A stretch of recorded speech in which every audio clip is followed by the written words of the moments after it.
नमस्कार. तुम्ही बघत आहात शिवराज न्यूज. आणि आता आपण चर्चा करतोय आजपर्यंत समाजासाठी अनेकविध कामातून आपली ओळख निर्माण केली, ज्यांनी राज्यापासून राष्ट्रापर्यंत आपलं समाजहित जपलं, अशी एकमेव श्रमशक्ती एकता सामाजिक सेवा संस्था इचलकरंजी. आता आपल्यासोबत आहेत संस्थापक अध्यक्ष माननीय अमितजी काकडे साहेब आणि कार्याध्यक्ष आहेत नारायणजी काकडे साहेब.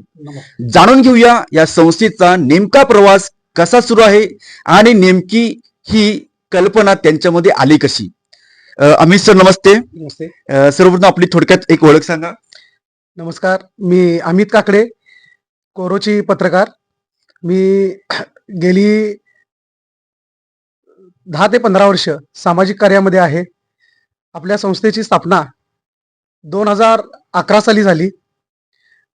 ज्यावेळेस मी स्वदेशी प्रोसेस या ठिकाणी सर्व्हिसला होतो, त्या ठिकाणी आम्ही जेवायला कामगार वर्गाने स्थापन केलेली संस्था ही. ह्याच्यामध्ये सगळे कामगार वर्ग आहे. जेवायला बसल्यानंतर असंच ठरलं की आम्ही सामाजिक कार्य करतोय, परंतु त्या सामाजिक कार्याला काहीतरी एक सिम्बॉल पाहिजे. बरोबर आहे, म्हणजे नाव रूप द्यायला पाहिजे. रूप द्यायला पाहिजे. रूप देण्यासाठी आम्ही श्रमशक्ती, म्हणजे नाव कसं हे झालं की आता नाव काय द्यायचं संस्थेला. सुरुवात झाली. संस्थेला नाव कसं द्यायचं, काम तर करतोय आपण सगळं, जिथं पडेल तिथं आपण असतोय. कोण मग सगळी म्हणले की काकडे साहेब आपण काय तर करूया. ठीक आहे, करूया म्हणलं, संस्थेची स्थापना करूया. संस्थेची स्थापना होत जेवायला बसलेलो असंच म्हटलं, कोण म्हटला आपण कामगार संघटना काढूया. मग ती संघटना होत्या म्हटलं, मग त्याच्यापेक्षा आपण दुसरं काय तर करूया, असं नाव देऊया. मग असं शक्ती कोण म्हटलं काय, मग आपण घाम गाळणारे श्रम करतोय, मग श्रमवरनं श्रमचं नाव आलं, शक्तीवरनं शक्ती, म्हणजे श्रम आणि शक्ती हे एकत्र करून आम्ही श्रमशक्ती एकता सामाजिक सेवा संस्थेची स्थापना केली. त्या स्थापना झाल्यापासून, म्हणजे त्याच्या अगोदर आम्ही काम करतच होतो, परंतु स्थापना झाल्यापासून एवढं समाजाने, म्हणजे या संस्थेने ग्रीप घेतलं की पहिल्या वर्षी आपण माधव विद्या मंदिरमध्ये संस्थेचा कार्यक्रम घेतला होता. त्यावेळेस कार्यक्रमाला आमचे उद्योगपती मदनलालजी भोरा साहेब कार्यक्रमाचे अध्यक्ष होते. काय त्यानंतर आपले सुरेश हाळवणकर साहेब आमदार होते त्यावेळेस, त्यांच्या हस्ते म्हणजे आपण उद्घाटन केलं. आणि आमचे मार्गदर्शन म्हटलं तर बाळ महाराज. नक्की. बाळ महाराज ते सुद्धा म्हणजे कार्यक्रमाचे उद्घाटक होते. कार्यक्रमाला सगळ्यांनी येऊन आम्ही कार्यक्रम केला. सगळे कार्यक्रमाची म्हणजे रूपरेषा चालू झाली. चालू होत होत होत म्हणजे असं पुरस्काराचे कार्यक्रम, सामाजिक कार्यक्रम, वृक्षारोपण. मग असंच बसता बसता एक दिवस असं एकट्याला, म्हणजे आमचे मित्र आहेत विलास कुलकर्णी, आमच्या संस्थेचे उपाध्यक्ष आहेत, त्यांना सुचलं की आपण वृक्षारोपण करूया. मग वृक्षारोपण करायचं म्हटल्यानंतर ठीक आहे म्हणलं, करूया म्हणलं, कुठं करूया तर ह्या म्हणजे ठिकाणी करूया. मग रामलिंगला आपण काय केलं, बिया गोळा केल्या पहिला, म्हणजे आंबा असो, चिक्कू असो, सीताफळ असो, सगळी फळं, वाटल्या असं लिंबाची झाडं, वडाच्या बिया वगैरे सगळ्याच्या बिया गोळा केल्या आणि त्याला नाहीतर खत लावून म्हणजे असं गोळे तयार केले. कमीत कमी एक 15 ते 20 हजार गोळे असतील तेवढे गोळे तयार केले आणि रामलिंगच्या डोंगरावरती आम्ही सगळे पसरले गोळे. आम्ही जी संस्था चालवणं म्हणजे थोडंफार म्हणजे कष्ट फार असतात. काही अडचणी येते गेल्या का, म्हणजे बाबा संस्था चालवायच्या किंवा असं काहीतरी अडचणी आल्या असं काही जाणवलं का कधी आयुष्यात? संस्था चालवत असताना सगळ्यांना अडचणी येतातच, कारण मेन अडचण असते ती आर्थिकता गोळा कशी करायची. त्यामधून आम्ही काही मंडळी नाही तर आम्ही थोडे थोडे पैसे काढलो आणि संस्थेचे कार्य वगैरे चालू केलं. मग याच्यानंतर मग आम्ही काय केलो, प्रत्येक वर्षी नाही तर वर्धापन दिनानिमित्त कार्यक्रम राबवायचा. मग आपण एक श्रमशक्ती म्हणजे एक संस्था, म्हणजे संस्था रजिस्ट्रेशन पण आहे आणि माझ्याकडे ह्याचं वृत्तपत्राचं नाही तर रजिस्ट्रेशन सुद्धा आहे, दोन्ही पण आहे माझ्याकडे. मग त्या अंतर्गत आपण एक पेपर एक काढला आणि त्यात जे जाहिराती वगैरे म्हणा, कोण काय मदत करतील स्वरूपात निधी असावा. मग निधी वगैरे गोळा केला आम्ही, म्हणजे कोण तुमच्यासारखी म्हणा आता इतर माणसं वगैरे असं म्हणजे मदत केली सगळे. आम्ही अंत्यविधी संस्कार जे चालू केलं काय, म्हणजे आम्ही गरीब होतकरू जे असतात, ज्यांना कोणी नाही त्यांना श्रमशक्ती, अशा पद्धतीने आम्ही काम करतो. म्हणजे श्रमशक्ती तिथं मदत समाजकार्य सुरूच आहे. बघितलं मंडळी, म्हणजे सामान्य कुटुंबातून येऊन सुद्धा समाजासाठी सुद्धा आपण काहीतरी देणे लागतो ही भावनाने, ह्या भावनेने प्रेरित होऊन आज आम्ही जी काम करतायत. आणि आता मी जातोय या संस्थेचे कार्याध्यक्ष नारायणजी काकडे साहेब. नारायण सर, आताच आम्हीजींनी थोडक्यात माहिती सांगितलेलीच आहे. तुम्हाला असं काय वाटतंय का बाबा, संस्थेची वाटचाल आणि आपले जी हितचिंतक आहेत याबद्दल तुम्हाला काय जाणवते का आताच्या कालखंडापर्यंत? अमित काकडेंनी जो हा पत्रकार आहेत, जी श्रमशक्ती संघटना स्थापन केलेली आहे, ती अतिशय कष्टातून आणि प्रामाणिक लोकांच्या मधून ही संस्थेचा जन्म झालेला आहे. अमित काकडेंचा आणि माझा संबंध गेली 3-4 वर्षामध्ये ज्यादा आला. त्यांनी मला श्रमशक्तीचा पहिला पुरस्कार जाहीर केला. मी लिओ क्लबचा अध्यक्ष होतो, लायन्सचा होतो, नामदेव समाज सेवा मंडळाचा संचालक होतो, आता उपाध्यक्ष आहे. त्यांनी माझा गौरव केला. त्यानंतर माझी मिसेस लावण्य ब्युटी पार्लर गेली 40 वर्ष चालवत आहे.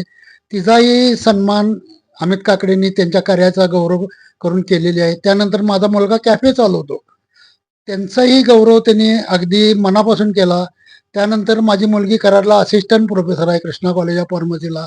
तिलाही त्यांनी म्हटले की तुमचा कोरम पूर्ण झाला पाहिजे पूर्ण फॅमिलीचा, त्यामुळे तिलाही बोलवून त्यांनी पुरस्कार केला. त्यामुळे श्रमशक्ती एकता जी सामाजिक संस्था इचलकरंजीची आहे त्यांच्याशी आम्ही टोटल फॅमिली अगदी समरस झालेलो आहोत आणि आम्हाला या संघटनेबद्दल अतीव प्रेम आहे. आणि या संघटनेची भरभराट करण्यासाठी एक कार्याध्यक्ष म्हणून जे काही मला करता येणं शक्य आहे ते मी करत आहे. उद्याच आता आमचा महाराष्ट्र शासनाचे कॅबिनेट मंत्री महेश ढवळे साहेब पुरस्कार वितरण सोहळ्यासाठी येत आहेत. त्यानंतर रुपेश खांडके की ज्यांनी पंढरपूरमध्ये प्रचंड मोठी जागा नामदेव स्मारकाला दिलेली आहे, प्लस ते आणखीन त्यांचे सहकारी सगळे येत आहेत. अतिशय नेत्रदीपक कार्यक्रमाचं उद्या नियोजन आहे. आपण सर्वांनी या कार्यक्रमाला या, कार्यक्रमाचा आनंद द्या. वेगवेगळ्या क्षेत्रात जे तरुणांनी आता आपलं कार्य केलेलं आहे त्या कार्याचा गौरव उद्या होणार आहे, त्यांचाही उद्या सन्मान होणार आहे. त्याचबरोबर महाराष्ट्र, कर्नाटक, गोवा या राज्यातून बी जे मोठमोठ्या पदावर काम केल्या त्या व्यक्तींचाही सन्मान होणार आहे. त्यामुळे उद्याच्या सन्मानाला हा विशेष महत्व आहे. त्यामुळे मी आग्रहानं आपल्या सर्वांना नम्रपणे विनंती करेन की उद्या तुम्ही 10 वाजता नामदेव भवन येथे येऊन आमचा आनंद द्विगुणित करावा, ही विनंती. नक्कीच नारायण सर. बघितलं मंडळी, म्हणजे तळागाळातल्या लोकांना सुद्धा प्रोत्साहन देत आज श्रमशक्ती संस्था त्यांच्या आयुष्याला एक वळण देत आहे आणि त्यांच्या कार्याचा गौरव संपूर्ण देशभरात कसा पोहोचेल याचं सुद्धा नियोजन उत्कृष्ट पद्धतीनं ही संस्था अविरतपणे करत आहे. अमितजी, जाता जाता आपल्या तरुणांना कोणता संदेश देऊ इच्छिता काय? सर्वांनी समाजकार्यामध्ये आलं पाहिजे आणि समाजकार्य हे जाता जाता होत असतंय, की आपण ठरवून होत नाही. कारण याचं एक सत्य उदाहरण देतोय मी तुम्हाला की कोरोची वृद्धाश्रममध्ये एक महिला नाही तर मृत्यू झालेली, म्हणजे तिला कोणी नव्हता आणि तिचा नवरा जो होता तृतीयपंथी होता. बापरे. मग त्या महिलेला अंत्यविधी करण्यासाठी कुणीच नव्हते, कुणी पुढे येत नव्हते. मग त्या तृतीयपंथीला आपण शोधून काढलं, बोरगाव साईडला फिरत होता तो. मग त्यांना बोलवून घेतला आम्ही, म्हटलं तुमची मिसेस एक्सपायर झाले आणि तुम्ही नाही तर हे करा, म्हणजे अंत्यसंस्कार करा. ते म्हटले मी तृतीयपंथी आहे, मी अंत्यसंस्कार कसा करू? एक म्हटले त्यांनी, अमित म्हटले तूच तिचा मुलगा समज आणि तूच तिचे अंत्यसंस्कार कर. ती ब्राह्मण व्यक्ती, ब्राह्मण समाजाची व्यक्ती, मी आणि माझी मिसेस सुवर्णा काकडे यांनी ती सुवासीन असल्यामुळं ज्या ब्राह्मण पद्धतीनं अंत्यसंस्कार केले जातात त्याच पद्धतीनं कोरोची स्मशानभूमी येते, आम्ही त्यांच्यावरती अंत्यसंस्कार केले. समाजकार्य जाता जाता घडते, फक्त आपली इच्छा पाहिजे. बरोबर. आणि देवानं जर संधी दिली तर मी त्याचं सोनं केल्याशिवाय मी सोडत नाही. कारण हे जे पवित्र मला जे हे मिळालं काम, म्हणजे पवित्र काम मानतोय मी अंत्यसंस्काराचं. अशाच पद्धतीनं कोरोनाच्या काळामध्ये सुद्धा आम्ही श्रमशक्ती संस्थेच्या माध्यमातून शेववाहिका चालू केलेली. त्यामध्ये 78 पेशंटांना आपण धन दिलेलं आहे मोफतरित्या साहेब. काहींनी पैसे घेतले, 12-12, 20-20 हजार घेतले, परंतु आम्ही पैसे नाही घेतले. सगळ्यांच्या सहकार्यानं आपण इचलकरंजी स्मशानभूमी येथे 78 पेशंटांना धन दिले. त्यातील 28 जणांना मी स्वतः अग्नी दिलेला. ते पवित्र काम म्हणजे करण्याची संधी मला मिळाली त्यावेळेस. आणि कोरोनाच्या काळामध्ये असंच म्हणजे पेशंटांना सोडणे, पेशंटांना मदत करणे करत असताना माझ्या बाबतीत घडलेली सत्य घटना म्हणून आपण जागल्या कर्तव्यदक्ष पत्रकार ही शॉर्ट फिल्म काढलेली आहे, युट्यूबवरती आहे. म्हणजे संस्थेनं कार्य केलेलं आहे. संस्थेचं कार्य म्हणजे सगळी त्याच्यामध्ये आहेत संस्थेमध्ये आमच्या. मी पण किरण भाग होतो. हा, तुम्ही एक भाग होता, बरोबर आहे. त्याच्यामध्ये काम केलेलं आहे तुम्ही सुद्धा. सांगण्यासारखी गोष्ट म्हणजे शिरगावी साहेब असतील, किरण शिरगावी, म्हटल्यास विलास कुलकर्णी, शावेर डिसोजा, संतोष औंधकर, ऋषिकेश रेळकर, ओमकार काकडे, अमोल काकडे, ही सगळी जी माणसं आहेत, ही सगळी माणसं म्हणजे सामाजिक कार्याला भावून घेतलेली माणसं आहेत. आता आम्ही एकाच ठिकाणी नसलो तरी सगळी वेगवेगळ्या ठिकाणी असतात, परंतु ह्या कार्यक्रमा दिवशी आपल्या पुरस्कार वितरण सोहळा आणि वर्धापन दिना दिवशी हे सगळे एकत्र येतात आणि वर्धापन दिन साजरा करतोय आम्ही. तसाच उद्या आम्ही नाहीतर उद्या 29 मार्च 2026 रोजी नामदेव भवन इचलकरंजी येथे पुरस्कार वितरण सोहळ्याचं आयोजन आणि व्याख्यान आपले खास करून सांगलीच्या न्यायाधीश, बाल न्यायाधीश जे या राज्यपाल नियुक्त आहेत, जयश्री श्रेणिक पाटील यांचे व्याख्यान, तसेच त्यांच्या हस्ते स्मरणिका सुद्धा आपण तयार केलेलं आहे, स्मरणिका प्रकाशन सुद्धा त्यांच्या हस्ते ठेवलेलं आहे. तसेच कार्यक्रमाचे उद्घाटक आमचे राज्यमंत्री म्हणजे महेश ढवळे साहेब आहेत. कार्यक्रमाचे अध्यक्ष आमचे मार्गदर्शक अखिल भारतीय नामदेव शिंपी समाजाचे उपाध्यक्ष राजनदादा उरुणकर हे आहेत. तसेच आपल्या कार्यक्रमाला माजी मंत्री प्रकाशन आवाडे आहेत, विद्यमान आमदार राहुल आवाडे साहेब आहेत, आणि ज्येष्ठ कवी आणि ज्यांची वाणी एकदम सडेतोड आहे अशी व्यक्ती म्हटलं तर किसनराव कुराडे सर, ते सुद्धा कार्यक्रमाला उद्या येणार आहेत. तसेच आणि सांगण्यासारखी गोष्ट म्हणजे आम्हाला वेळोवेळी कार्यक्रमाला आणि आमच्या संस्थेच्या फाउंडर मेंबर म्हणजे मंजुषा खेत्री मॅडम, मराठी चित्रपट अभिनेत्री ऍडव्होकेट मंजुषा खेत्री, तसेच योगेश पवार साहेब, आणि सांगण्यासारखी गोष्ट म्हणजे गोदाका तुझ्या जीव रंगलामधली छाया सांगावकर, ह्या सुद्धा आपल्या कार्यक्रमाला सर्वजण येत आहेत. आणि या कार्यक्रमाला तुम्ही सुद्धा सर्वांनी यावे हेच मी विनंती करतोय. आणि म्हणजे एकंदरीत असं वाटतं की आम्हा सर्वांना एक दिवाळीचा अनुभव उद्या मिळणार आहे, होय ना? बरोबर. केल्याने होत आहे रे, आधी केलेची पाहिजे, असं जी म्हण आहे ही यथार्थ या संस्थेला लागू होत असते. आणि नक्कीच उद्या हा जो सोहळा आहे, हा सोहळा बघण्यासाठी तुम्ही नक्की यायचं आहे नामदेव भवन या ठिकाणी, आणि हा आनंद द्विगुणित करायचा आहे. आता सुसंवाद होईल स्पष्ट.